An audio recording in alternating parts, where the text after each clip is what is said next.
Bom dia a todos, aqui é o arquiteto André Passi e hoje eu venho falar do processo de habite, especificamente aqui para a cidade de Campinas, São Paulo. Quando as pessoas falam para mim eu preciso fazer o habite, tanto residencial, comercial, industrial, seja de qual tipo de imóvel for, a primeira coisa que eu pergunto é se a pessoa tem a planta aprovada da construção.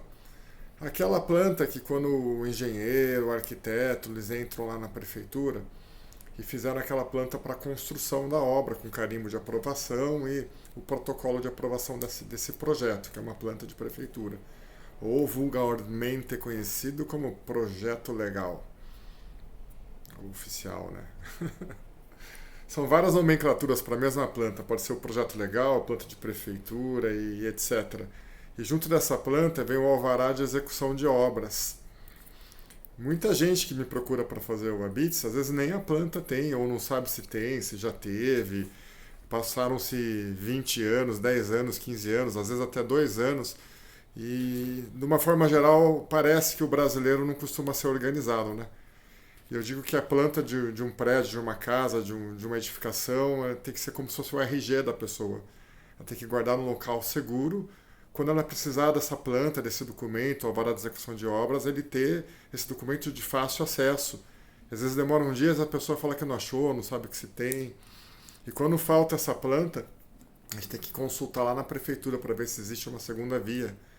E se existir na prefeitura a segunda via da planta, solicitar uma cópia dessa segunda via e paga-se uma taxa, faz um requerimento, gera um protocolo, e demora pelo menos uns 30 dias.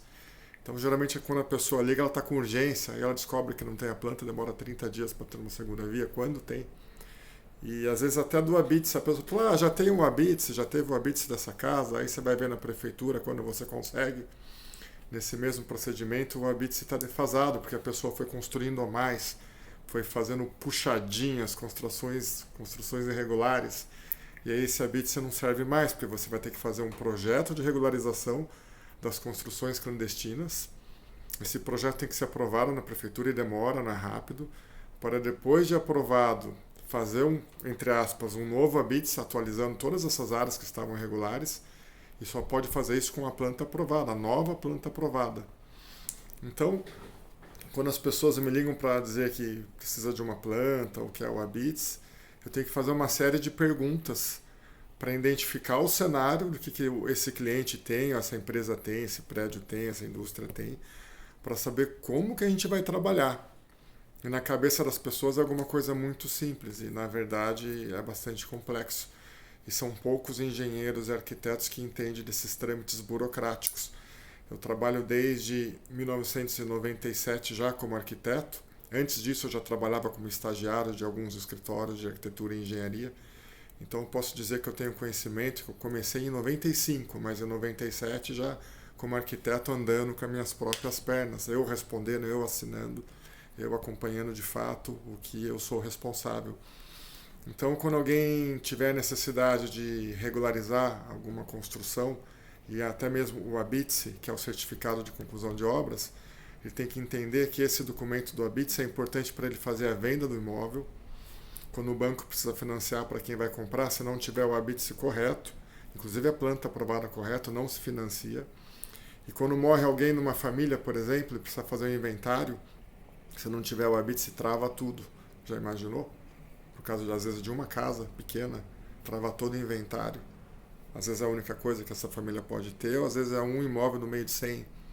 Então, ter a documentação correta de um imóvel é bastante complexo, mas tem que ter.